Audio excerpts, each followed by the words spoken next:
大家好，欢迎来到我的频道，我是健身。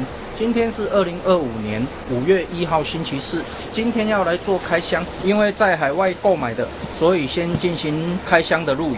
接下来我们先开箱。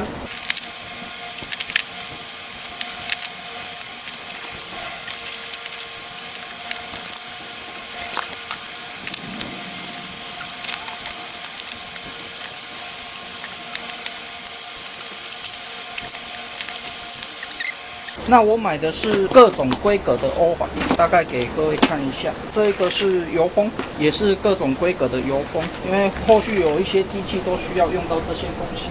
这一家他们的网页做得非常不错，比如说他会直接说这个是厨房跟卫浴专用的一些欧环。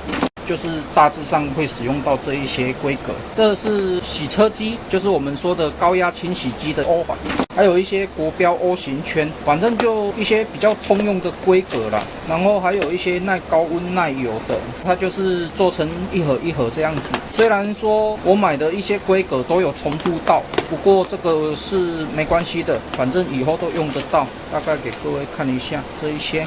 数量就不清点了，因为太多了。这样子以后就可以将家里的一些需要用到欧环的一些工具啊，都做一个维修的更换。那这一篇我们就是先进行开箱就好。那后续有一些东西要维修的，我会陆续po一些维修的影片上来。那我这一篇欧环的开箱分享影片就分享到这边为止。那如果你喜欢我的影片的话，敬请订阅和分享，谢谢。